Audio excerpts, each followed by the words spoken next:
Mr. Secretary, thanks so much for taking your time. In 2022, about 18,000 people from India have applied for political asylum in Austria. For several months, there was no other country with more asylum seekers here. How would you explain that? Well, I don't know the numbers. If you say so, I have to take you at your word.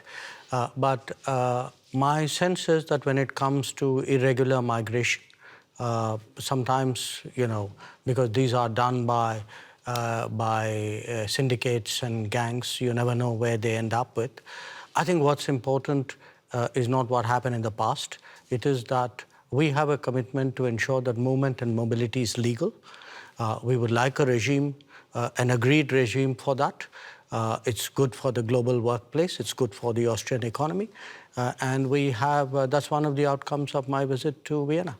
Another outcome is that you have assured Austria's foreign minister that India will take back all of the citizens who will not get asylum in Austria, which will probably be almost 100%. How fast will this happen? Look, in terms of our citizens, if they're proven to be our citizens, we obviously have an obligation in that regard. But what is important for us is to validate the fact that if there's somebody who's staying illegally, that they are our citizens. If there are citizens, usually we work it out between the governments concerned. I can't give you a time frame on it because it depends on what is the level of proof that is provided for us and what are the preparations on the Austrian side. So you did not agree on a time frame today? No, we didn't. Frankly, we didn't get into that kind of discussion. That is for the immigration people to decide. As foreign ministers, what we did was to work out an agreed mobility and movement regime. So we were looking for solutions. We weren't into the details of returnees' problem. That there are other people whose jobs it is to do that. Let's talk about the war in Ukraine. As you are well aware, the whole world noticed that India, as a very influential country, has never publicly condemned Russia's assault and invasion into a neighboring country. Why is that so? Can you really be neutral in a war for which obviously one side bears all responsibility?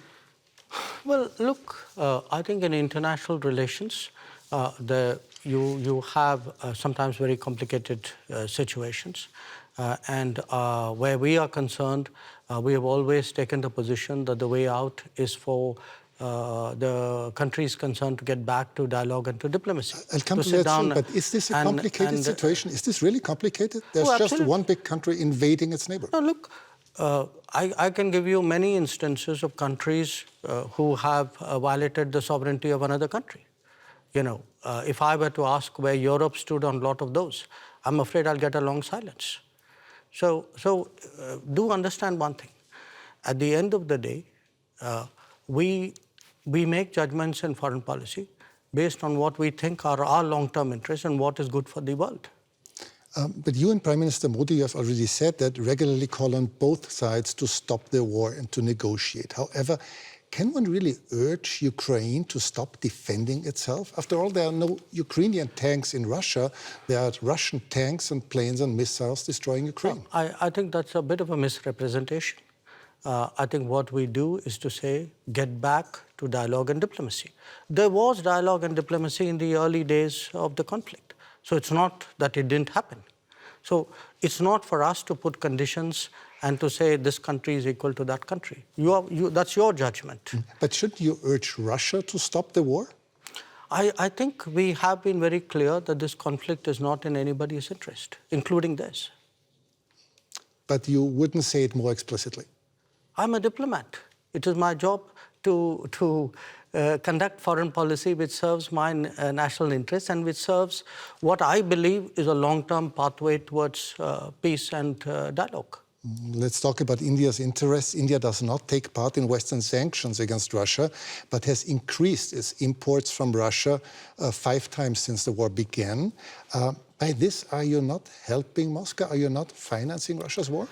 Europe imported in the same period 6 times the energy which India did. So Europe decreased its imports a lot and dramatically since the war started. You multiplied yours. No, essentially, if it is a matter of principle, why didn't Europe cut on the first day? Why didn't we see on 25th of February a complete cutoff of energy imports from Russia? But You can't say it's my principle, but by the way, I will do it by my timing. Okay, but isn't it the difference between decreasing your imports but still making sure that Europe is not freezing to death in the winter, or just increasing your imports by 5 times? No, Europe has managed to reduce its imports while doing it in a manner in which it is comfortable for Europe. Comfortable. If that, it's manageable. It's manageable. Maybe a little bit of an It's manageable.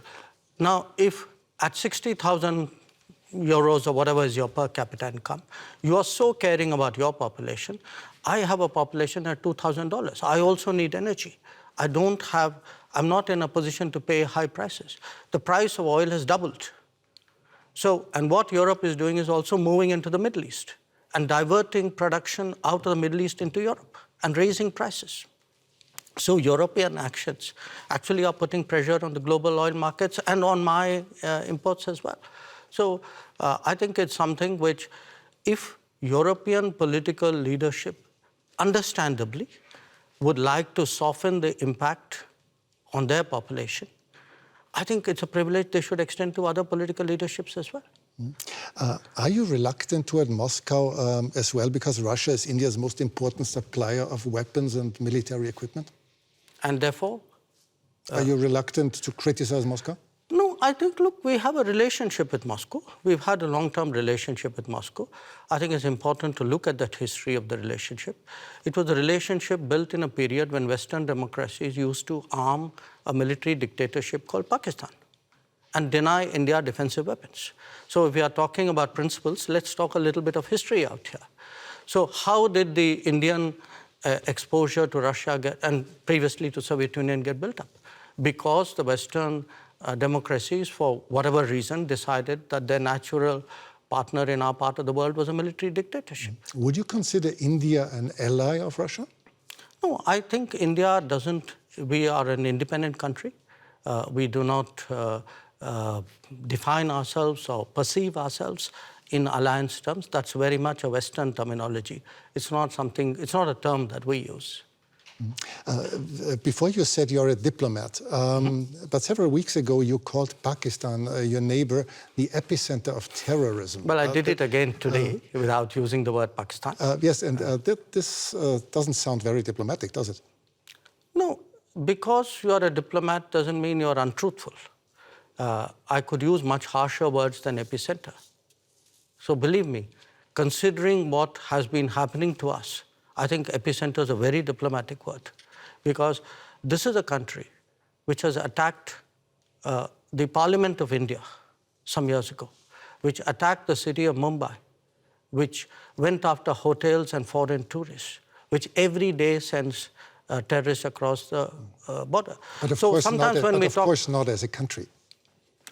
Well, if you control your sovereign space, which I believe they do, if the terrorist camps operate in broad daylight in cities with recruitment and financing, can you really tell me that the Pakistani state doesn't know what's going on?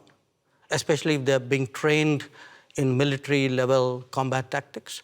So, when we speak about judgments and principles, why don't I hear sharp European condemnation of these practices which have been going on for multiple decades? Does the world have to be concerned that there someday will be a war between India and Pakistan? I think the world has to be concerned that there is terrorism going on, and the world often looks away. The world often feels it's not my problem because it's happening to some other country. I think the world needs to be concerned about how sincerely and strongly it takes up the challenge of terrorism. But has the world to be concerned about the future war between India and Pakistan? I think the world needs to be concerned about terrorism. That's what you said. Yeah, sure. Because look, if you pose it the way you do, that's like giving a free pass to terrorism, saying, let's worry about the next consequence of it. I am worried about the terrorism. Okay, let's change the subject. You frequently said that India has a very complicated relationship with your neighboring China. Many people around the world are quite concerned that China might, in the near future, intervene militarily in Taiwan. Do you share this concern? I think there's a larger concern which is based on our experiences. The concern is that we had agreements with China not to mass forces in our border areas. And they have not observed those agreements, which is why we have the currently tense situation that we do. We had an agreement not to unilaterally change the line of control, which they have tried to unilaterally do that. So there is, I think, a perception that we have which derives directly from our experiences. Now, where else the status quo may change or not change, I would hesitate as a foreign minister to predict publicly. I may have my own views and assessments. But I certainly can share my experience, and my experience is that written agreements were not observed, that we have seen levels of military pressure which in our view has no justification. China would say the opposite. They would say that India had not obeyed different agreements. But obviously, you see No, I think it's difficult for China to say that for this reason. The record is very clear because today, there's a lot of transparency. You have satellite pictures. If you see who moved the forces to the border areas first, I think the record is very clear. So it's very difficult for China to say what you suggested they could. India will probably overtake China as the world's most populous country within this year. Is this fact of any political significance to India, or is it just a mere statistic? We'll know that when we reach there, won't we? Yeah, because we have never used numbers in that manner. Maybe other countries have. I would still say, to a large extent, it is a statistic, but you will have a situation where the world's most populous country is not among the permanent members of the Security Council. And what does it say about the state of the UN if that is the case? So it's a kind of both a yes and a no. It's partly a statistic, but I think it's a statistic which means a lot. For several years, you have called for a permanent seat on the Security Council, as have Brazil, as has Japan or Germany. How long will it take, from your point of view, till this reform of the Council will actually become reality? Well, ideally, we'd like it yesterday. Of course. But the problem, I think, is that those who are today enjoying the benefits of permanent membership clearly are not in a hurry to see reform. I think it's a very short-sighted view, in my opinion, because at the end of the day, the credibility of the UN and, frankly, their own interest and effectiveness is at stake. So my sense is it will take some time, hopefully not too much time. I can see a growing body of opinion among UN members who believe that there must be change. It's not just us. You have entire Africa, entire Latin America left out. Developing countries vastly underrepresented. I think the state of the world, this was an organization invented in 1945. It's 2023. And when you would have to guess for a year when this will happen, what would it be? No, I wouldn't guess because I know the complexities of this process. It's a tough one. I'd be honest with you. It's a tough one, but I don't think because it's a tough one we should give up. On the contrary, I think because it's a tough one, we should actually up the ante, increase the feeling in wide parts of the world that this reform is absolutely essential. Thanks so much for your time. Well, thank you. It's a great pleasure.